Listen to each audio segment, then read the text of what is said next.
Good morning, everybody. I'm here today with Kyle Kaminsky from City Pulse to talk to the mayor of Lansing, Andy Schor. Andy, welcome back. Thanks, bro. Thanks, Kyle. Let's talk, if we will, about the civil rights plan that you've given to the media today. Sure. Well, we have our racial justice and equity community action proposals. It's a one-page kind of a outline right now, and we're going to be putting a little bit more flesh to the bones as we go on each piece. But it's been important for me to make sure that we have a plan moving forward for the city of Lansing, and that's what we have outlined here. So we've kind of broken it up into 3 different parts. We have some immediate actions that I'm going to take, that the city is going to take. We have some next steps, and then we have some long-term planning.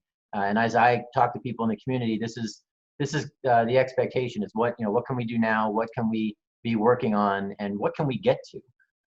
So I can go through it kind of piece by piece, and please feel free to jump in and ask any questions as you want, and stop me when you want me to stop.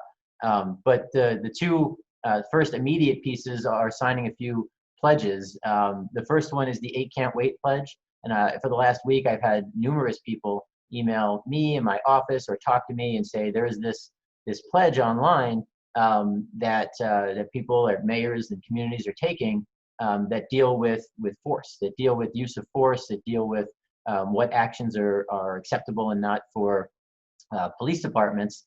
And I'm taking that pledge. I'm going to take it today, announcing it on your show here. And it involves 8 different pieces. It requires in policy, and again, it's a policy review. It requires banning chokeholds and strangleholds, requiring de-escalation, requiring warning before shooting, exhausting all other means before shooting, a duty to intervene, ban shooting at motor vehicles, require use of force continuum, and require comprehensive reporting. So we will, again, and I'll get into this in a second, we will be evaluating our policies, but we're going to commit to all of these things and provide our policies to the folks at 8 Can't Wait, and then they evaluate and they put up kind of a dashboard for each community. And if you go to 8cantwait.org, you'll see all of that.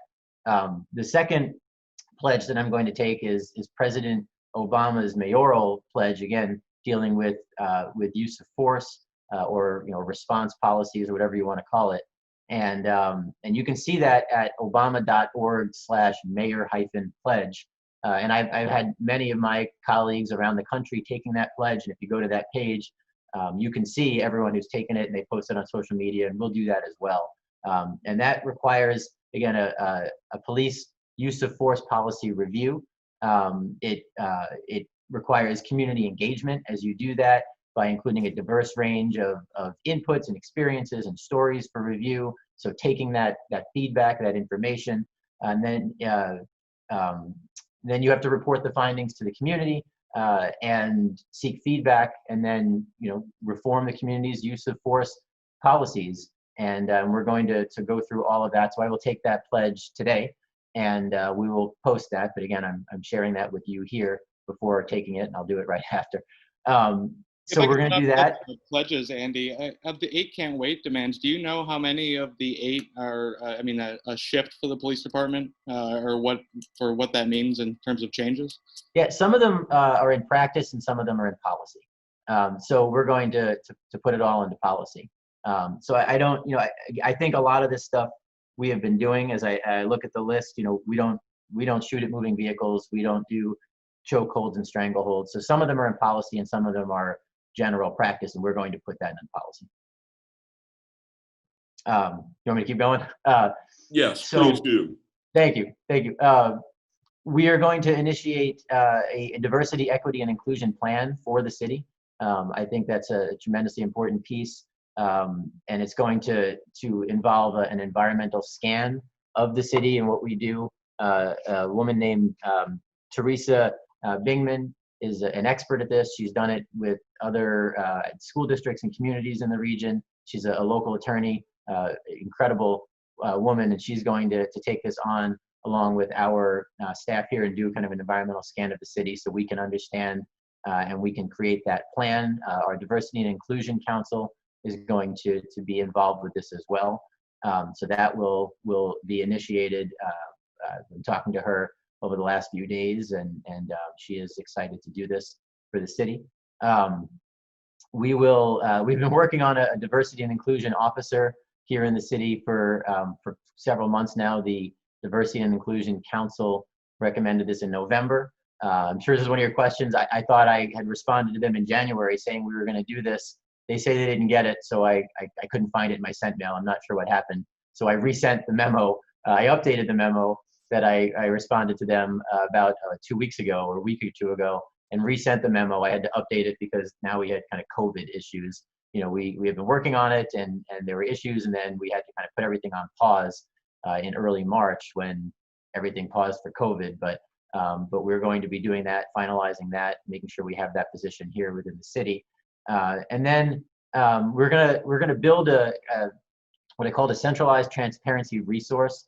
You know, we have a lot of people. When I was at the NAACP rally, I had people asking me about things. Where, you know, what are the police policies and how many calls and what is, you know, I keep talking about programmatic budget and what's community service within the police department and what's enforcement. You can find all that on the website now. You can find crime statistics, and you can find our social service agencies that are funded, our economic mobility work. You can find all of that. You got to search. You got to search, and I'm sure Kyle knows because I know he does a lot of searching on our website. You got to search for that. We're gonna, and honestly, our website is difficult to search. We're gonna address that also. I'm sure you know. But we're gonna centralize all that into a website where someone can go and have kind of one centralized resource. You know, if they want to see, you know, the crime data, the traffic stop data, if they want to see our policies, we're going to have a centralized location for all of that. We're going to be doing training in my office. You know, we know that there's been training throughout the city. You know, the police department, several departments have done implicit bias training and others, and we're going to do that in my office. We had planned to do that earlier in the year, and again, everything was put on hold when we all left the office suddenly on March 13th or whenever it was. We're going to do that in my office, in addition to other departments which do that. And then we're going to do a police reconciliation training, which Chief Green has been talking to a former Lansing resident who does this nationally. It is a program, and again, we'll put more information out on this, but it's a program that helps police departments address, in essence, harm committed by policies and practices that disadvantage minority communities. So they look at bringing systematic change, they call it putting humanity first. It's a restorative approach. It's designed to address the kind of historic harm and tensions within the community, and they're going to run the police through that along with community involvement. Again, it's initial. We're signing on to that now, and the police department's going to run through some of that. So those are our kind of immediate steps, things that we can do now to talk about our immediate actions. We are planning several community conversations. First, a listening town hall session run by our Diversity and Inclusion Commission, where people can come and they can share their experiences, and they talk about either Lansing or nationally or whatever they want. We need to be listening and baking all that into all of our planning that we do.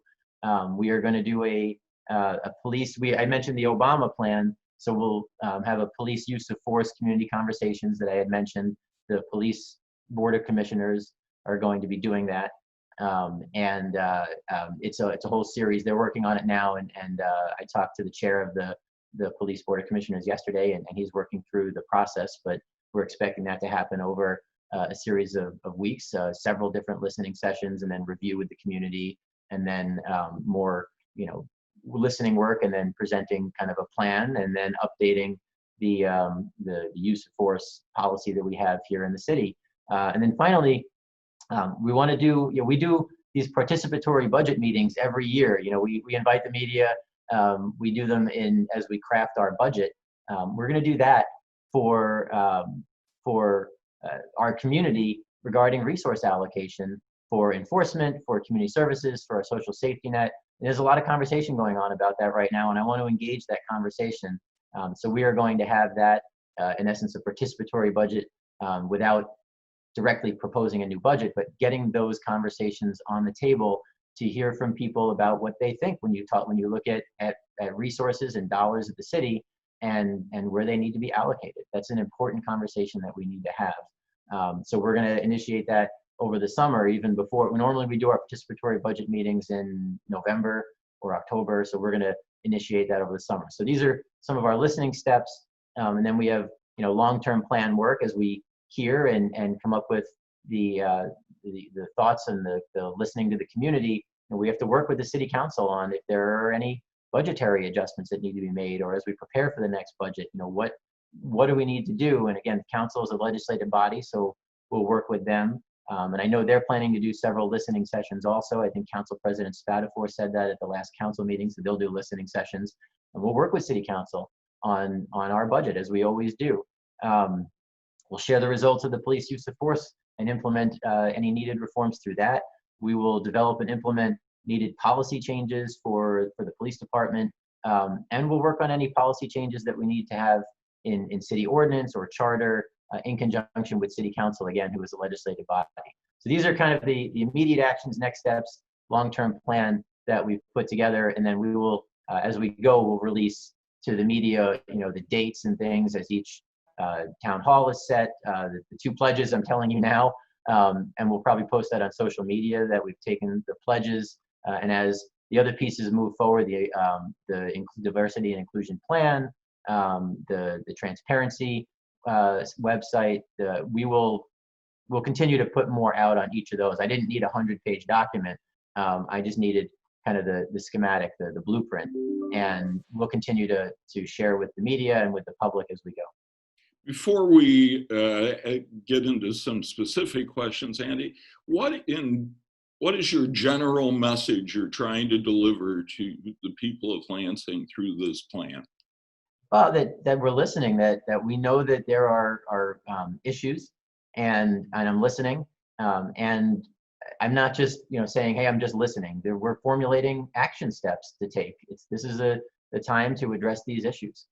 This is very heightened awareness right now amongst all citizens. So this is a time to listen, to take these immediate steps, to look at the reviews immediately that we need to look at, to listen to our public, and to take some action steps. I hear from people we need to be listening, and I hear from people we've done a lot of listening, now we have to take action. And this combines those two. Kyle? I guess I get the why. I'd like to hear a little bit more about the how. How did you assemble this plan? Did you sit down and write it yourself? What community groups were involved? How did you get this one-pager together? I know it's just a start, but yeah, it is. This is the start. But honestly, a lot of conversation, a lot of email, a lot of. I probably had 10, 15 people contact me either through our office or email or whatever about the 8 Can't Wait pledge. Again, when you look at nationally what communities are doing, the Obama pledge is something being done nationally. We want to make sure we're part of that.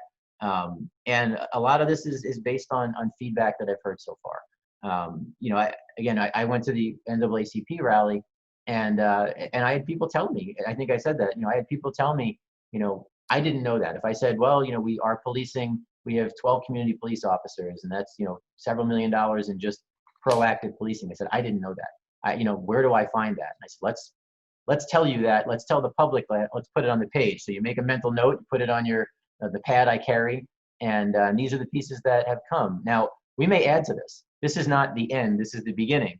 Police reconciliation got added yesterday when the chief talked to me and said, hey, we're going to do this because we want to make sure our department and our community have trust between each other. So we're going to do this. So we'll probably add to it, and I'm happy to share as we add to it. Again, when we start doing listening sessions, there are going to be other ideas, and we have to figure out, again, what the community wants. I've always said, when I ran for office, I said we're going to listen, and then we're going to take steps for what's best for the city of Lansing and the community, and that's what we're doing. I've been listening for a week or so now, 2 weeks, and I've been listening for 2.5 years, but now we have a heightened conversation.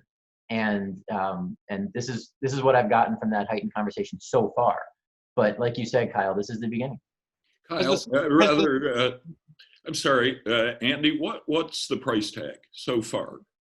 I don't have a price tag. There'll probably be a price tag for the diversity, equity, and inclusion plan. And I don't know what that is, but we have training dollars and things like that that we can utilize, especially with not having done training because people can't travel and things.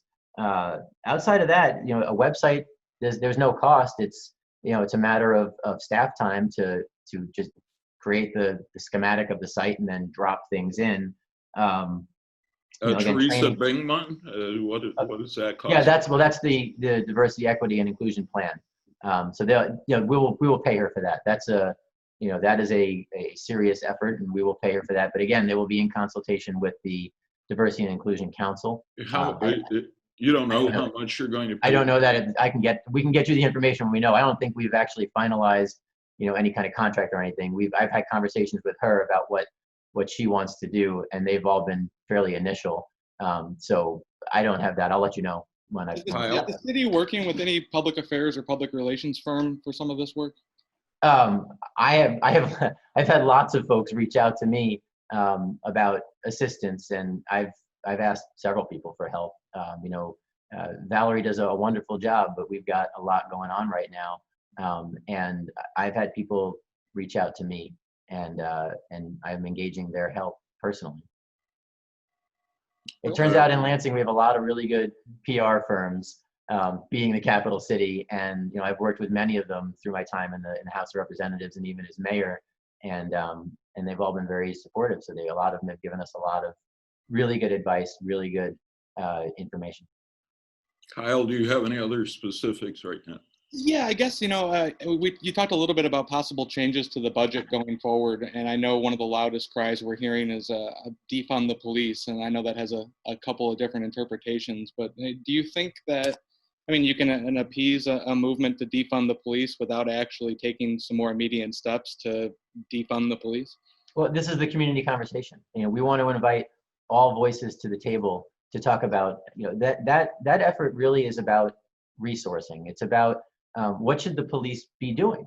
When you look at the police, they want to be doing enforcement and not social work. When the calls come in, if it's someone's been assaulted or there's a domestic violence or there's, if there's something like that, then we need a police officer. About a year and a half ago, I had a citizen call me and say, I just drove by a fairly deep pothole and there's a man in the pothole washing himself. That's a mental health issue. Well, what did they do? They called the police, and the police officer has to go and has to assist that person out of the pothole, bring them to community mental health.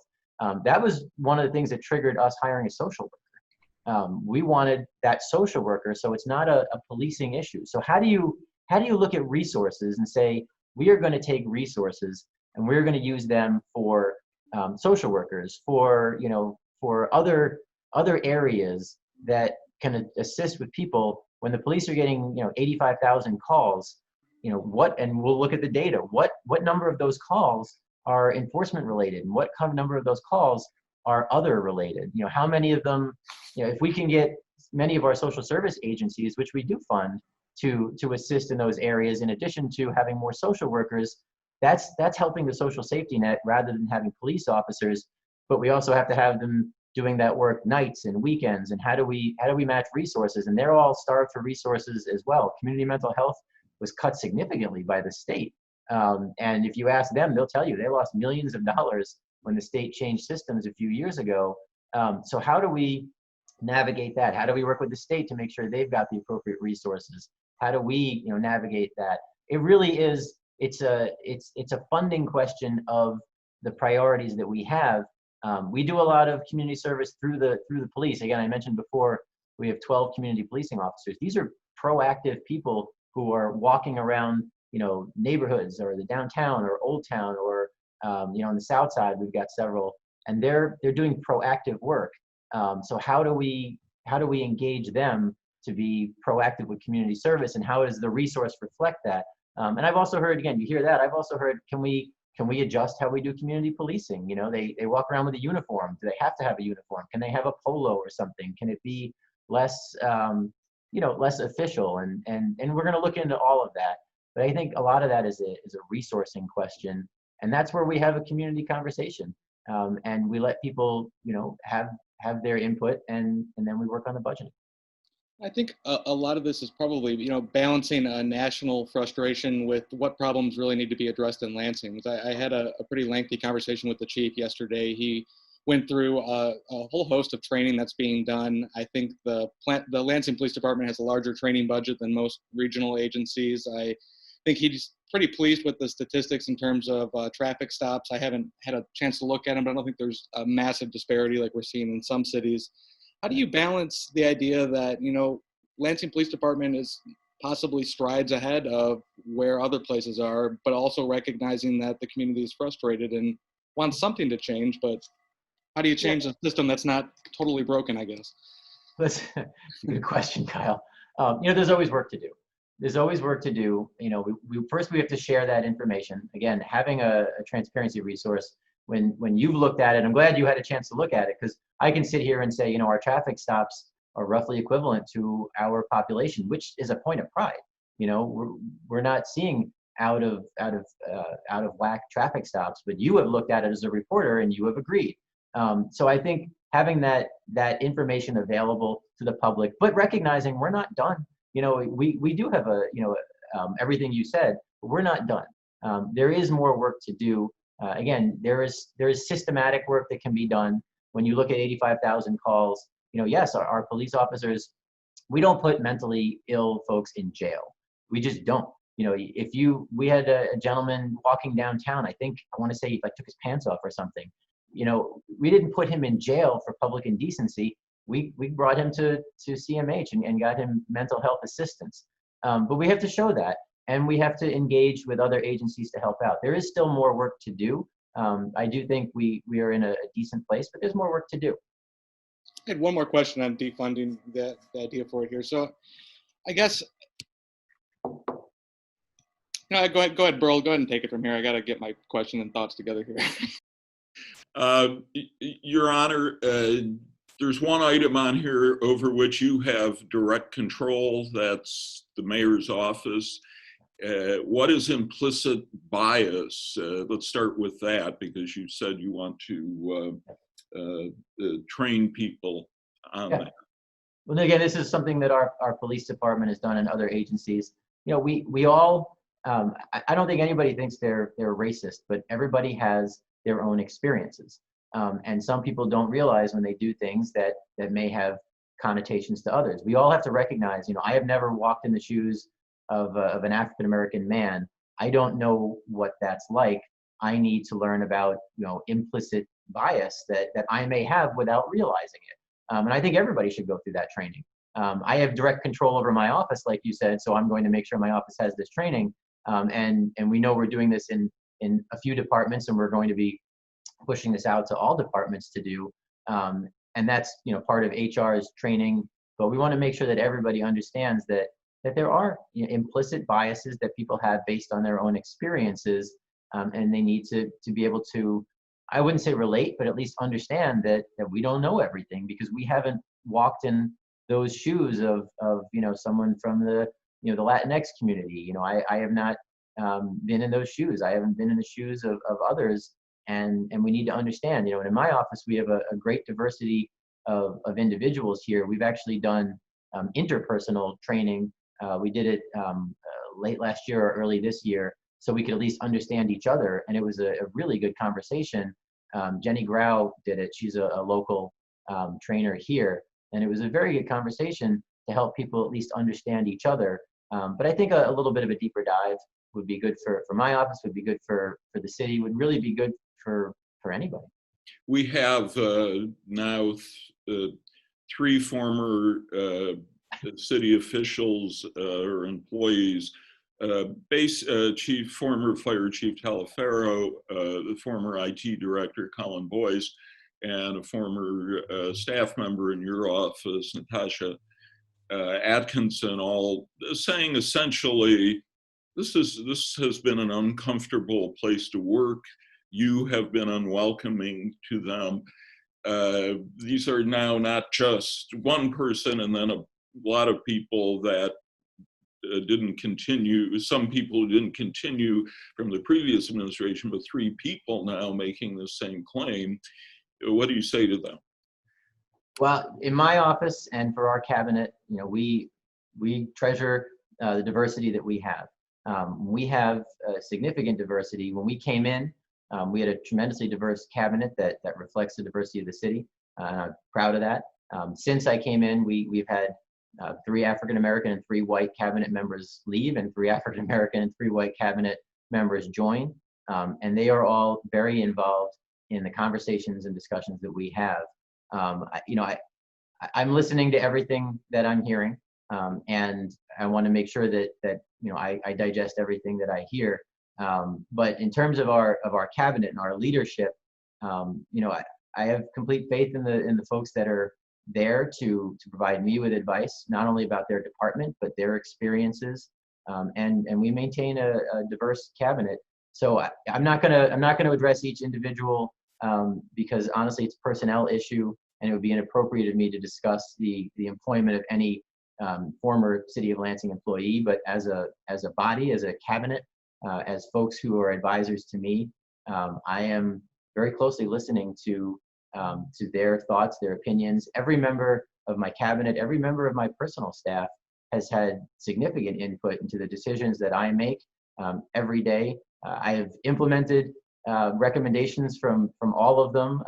Sometimes we don't, but I have implemented recommendations from all of them, and I appreciate the advice and counsel that I receive both from my staff in meetings that we have here every week, and from my cabinet in meetings that we have.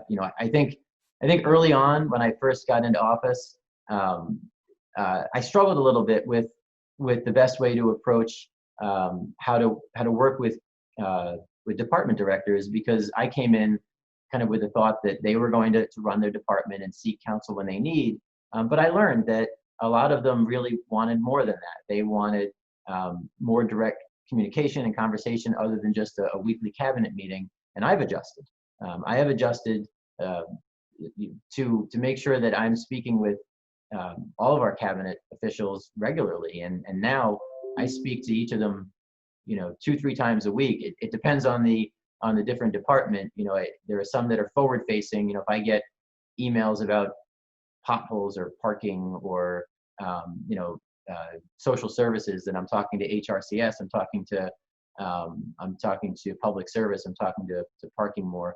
But I've engaged with them more. Again, that was a growing process for me to understand how to effectively communicate with our department directors. Some of the advice I got when I first became mayor was, don't micromanage. And I got that from other mayors nationally. Don't micromanage.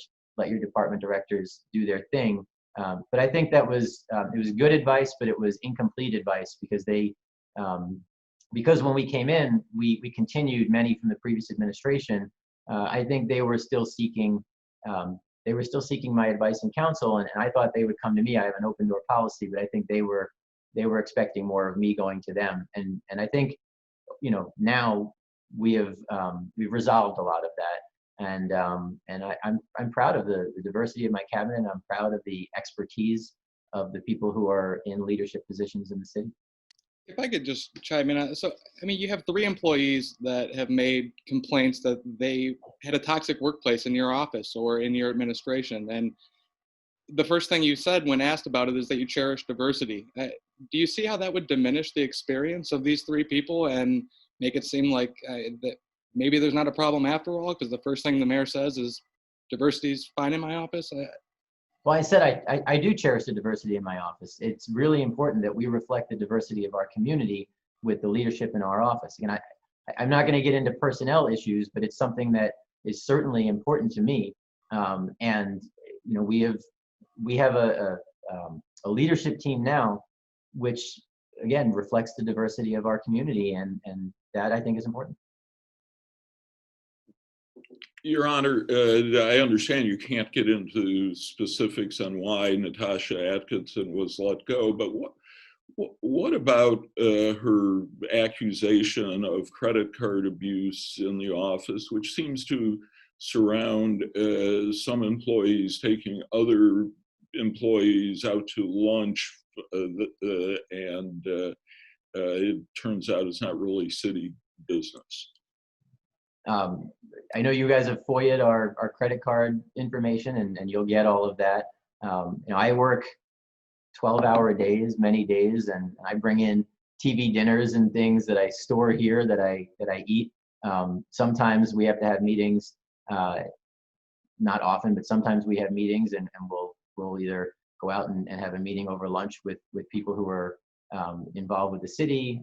But I don't believe we abuse anything like that. We do the work, and if we have to have an outside meeting or bring in lunch or something because I'm working from 7:15 a.m. until 8, 9 p.m. It happens from time to time, but more often than not, I probably have to get you my grocery receipts and show you all the TV dinners that I bring in, or the granola bars that I eat around lunchtime.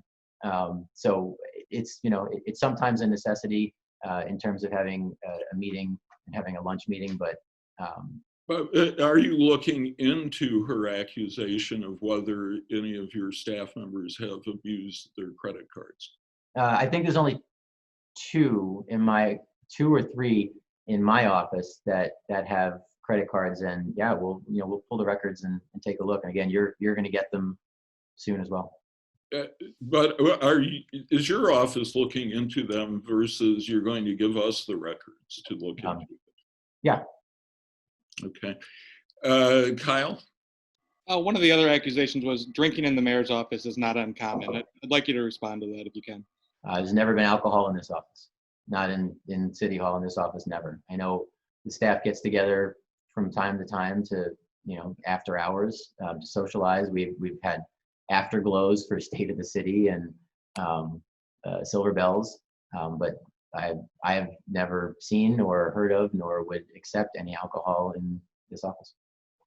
Your Honor, I'd like to talk to you, if I could, now about the Sunday protest and then your actions following that. First of all, how involved were you in the decision to use tear gas?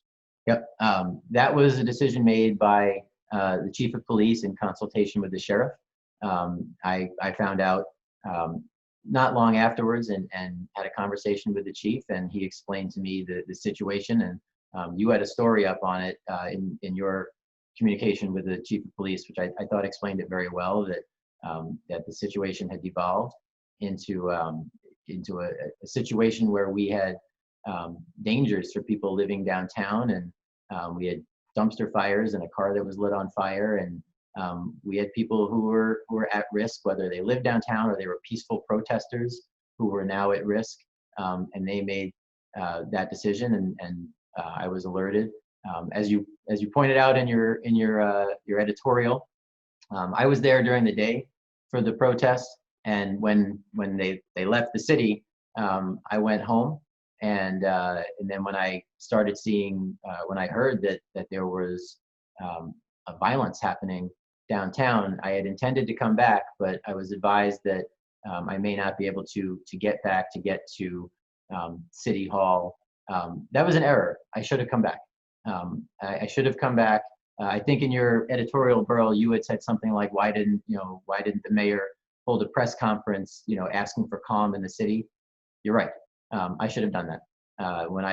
I should have done that. That was a failure on my part. We should have had a press conference. We should have had the chief to explain what was going on, for me to call for calm. That should have been done. And I won't parse words on tear gas or chemical agent. It was a gas. I know I said pepper spray several times. That's what I was told it was, but it was a gas. So I'm not gonna parse words on that. You call it what you want to call it. It was a gas. The city charter, as I understand it, makes you essentially the chief police officer, like I guess Donald Trump is in charge of the military. Why wouldn't you have had to make the decision on tear gassing?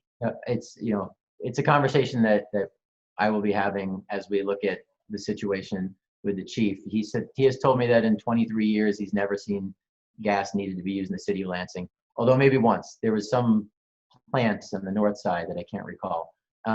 But it's a conversation we'll have. It was a chaotic, hectic environment. And again, he made the call in consultation with the county sheriff.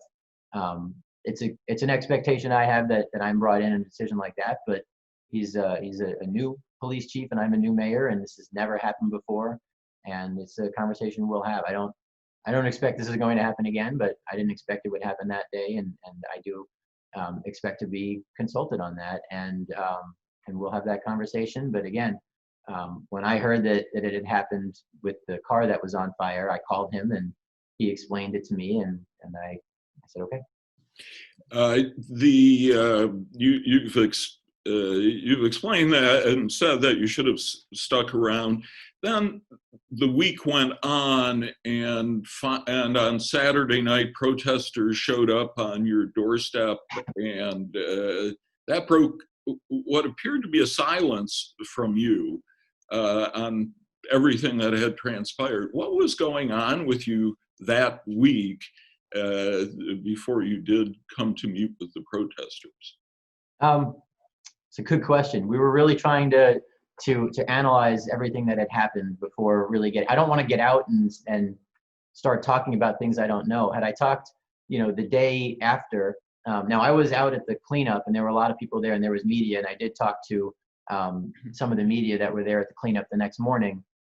So I didn't really have a complete silence, but I needed to understand what happened. The day after, the night of and the day after, we had no idea that a car had driven through the protesters. Lansing police were called in later on, and they were called in when the car was, being destroyed and burning. And I had people calling me and say, "Hey, we're hearing that someone drove through the protesters," which started a lot of this. And my answer was that, LPD has not received any complaints from a protester. They haven't received any information. They came in at a situation where a car was being, overturned and burning. So the next day, had I come out and said something, I would have been wrong, because, as people called me and asked and said, "Hey, this person has posted this on Facebook and this person has posted this on Facebook," I talked to the chief and we put an investigator on it and asked for the community to provide information. And now we've got several videos. At first there was a video on Michigan Avenue of the car coming through. We didn't know if it was the same car. But later on, it looked like that was the same car. You've got kind of several different videos, and that is all being compiled and is going to be provided to the county prosecutor. Again, I would have been wrong. We had to figure out kind of what happened before being able to talk about it. Otherwise I'd be sitting here and you'd say, "Why'd you tell me that when it was wrong?" To finish up on the so-called riot, any regrets at all at this point about how the police behaved, and particularly using tear gas? Yeah. I mean, there's things that you look at in hindsight. They tell me that they gave significant warnings. You tell me that you didn't hear any warnings, and I had others who have said that as well. I know I have heard that the warnings were broadcast on the singing streetlights about the curfew. Bullhorns, things like that. The police say they were making warnings. Maybe people didn't hear them. Some things like that. I wanted people to know before. If I could go back in time, I would want people to know before gas was being issued, because again, those peaceful protesters who were still there should have an opportunity to leave before gas is issued. So that way, those who are not peaceful, they're the ones who are cleared out. And we do know that there were people who joined that night in order to create violence. I had a woman send me a video. She was picking up a pizza, and a guy pulled up in a car right next to hers, got out of the car with a backpack, and ran downtown. There were people who did take advantage of the situation. We had peaceful protesters who were, in essence, defending the city. When the Chase Bank windows were broken, we had peaceful protesters who were saying, "Hey, stop," and we're engaging. So I think being able to effectively warn people before something like that, that's definitely part of kind of a review of the process. The issuance of the curfew, You know, as soon as I saw that there was a car burning, and I talked to the chief, and he, you know, he said we had to issue gas, and there's other dumpsters that are burning in the city. You know, I said, I think it's time we issue a curfew. That way we tell everybody it's time to go home. Now, I didn't issue it. I've had people say, why didn't you issue it in the afternoon? Why didn't you issue it, you know, during the peaceful protest? You know, I don't want to do that because I don't want to assume that things were going to go bad. If you issue a curfew, you are assuming that things are going to go bad. And I really assumed that it wasn't going to go bad. I assumed we were going to have a peaceful protest. I met with the protest organizer.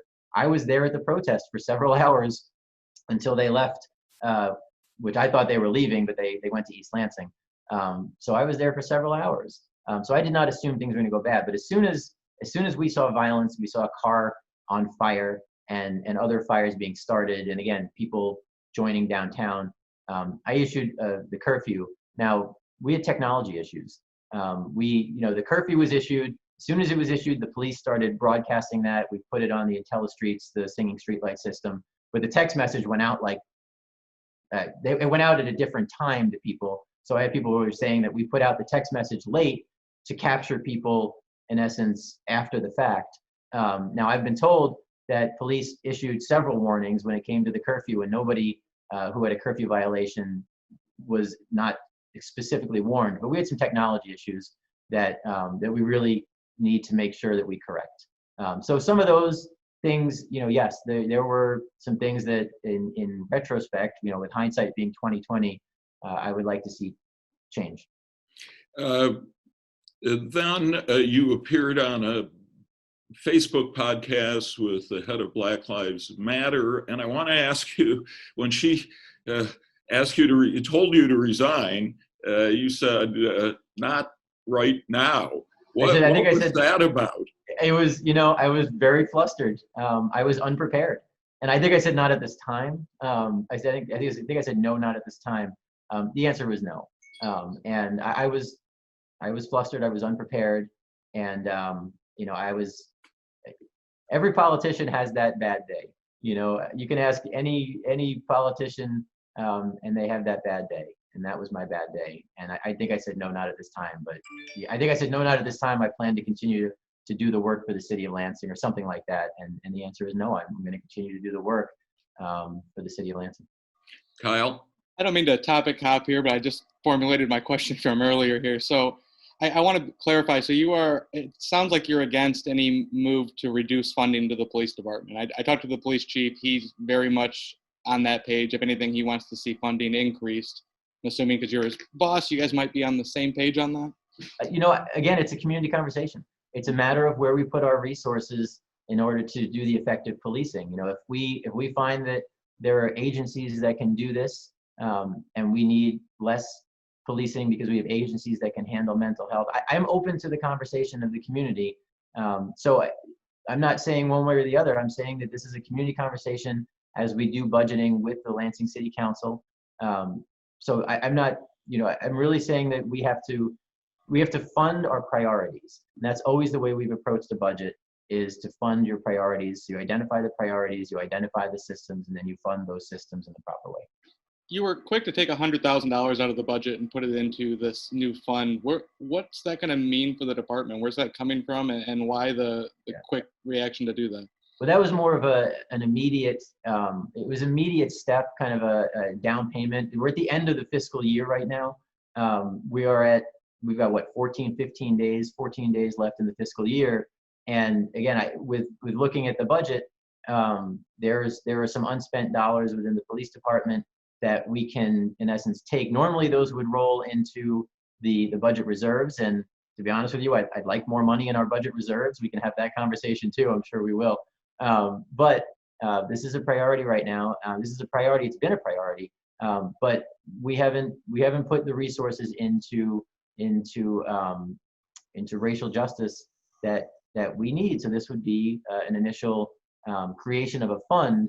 Now, this isn't the city. This is us putting money into a fund that would go towards groups that are doing that work. You know, let's help out those that are doing that work. We've done that with My Brother's Keeper funding in the past.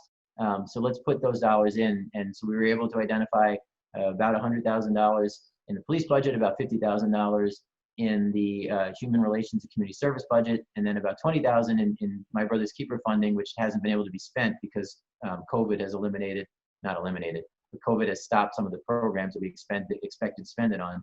So in the existing 14 days left budget, most of the money has been spent, but because it's a budget and it's not an actual, there are some dollars that were underspent. And I did identify that amount. Now, if it goes in, great, we'll have the fund. If council chooses not to do that, we can still set up the fund, and we're working with the business community. Capital National Bank has indicated that they'd like to participate, and there could be others that will put dollars into something like this, into a fund that assists with racial justice, that assists with equity work. And we're doing a lot of equity work in the city. We're doing a lot of economic mobility work. In my State of the City, we announced the neighborhood of focus, which is a neighborhood that previously had redlining. So now you've got a redline neighborhood where there are reduced services, and we're getting resources into that area. We've done significant work in that area, and now we can kind of do a down payment on a fund to assist those that are doing that work. If there are no resources in these neighborhoods of focus, then there's no resources for those communities. And if you've got groups that are doing things, and we want to assist those groups, Lansing Save is a great tool that we have for our school district. So there's an avenue to assist them, and we have a tremendous diversity within our school district.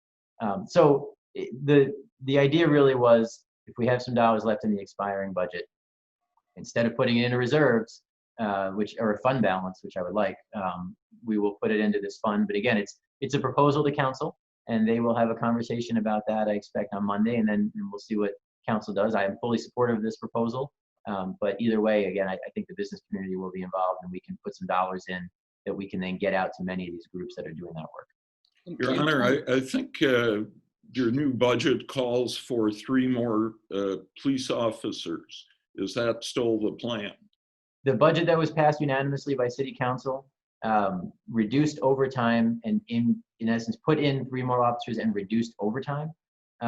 So that was what was passed by City Council unanimously on May maybe 18th. But again, we have a lot of officers who are doing a lot of overtime work, and the idea was we'll do less overtime and have more coverage. So it's the same coverage. It's just a matter of, is it overtime or is it additional staffing? Yeah, that passed council unanimously a month ago. Kyle? I'm all set. Thank you. All right. All right. We're almost at the hour mark, so. Yeah, we are. I want to ask you about what it's like. I think 4 or 5 times now you've had protesters out front of your house. How is the Schor family dealing with that? I'm not going to talk about my family. My wife and kids are wonderful, but How are you dealing with it? It's something where I went out and I met with them. I actually came home to meet with them once, and then I met with them again at the Capitol. I am not planning to engage people on my doorstep. I'm planning to engage people through community conversations. All right, I'd like to give you the last word. Anything else you'd like to say? I appreciate the conversation, Burl. I know I canceled on the show last week because I wanted to be prepared, and I apologize to you for that, because I made a commitment, and you and I have that relationship, and I felt very bad about canceling, so I'm glad we were able to do this today. And I appreciate that we are able to have this conversation in the Lansing community. The plan that we have is not the end. As Kyle said, it's the beginning, and we continue to invite opinions and ideas, and we look forward to the town. I look forward to the town halls and the conversation we're going to have in the community, and making sure that we can be providing the services that people expect in the right way. So I'm looking forward to this conversation and moving forward. All right, well, Lansing Mayor Andy Schor, thanks for being on City Pulse Newsmakers, and for Kyle Kaminsky and City Pulse, I'm Burl Schwartz. Thank you all for watching.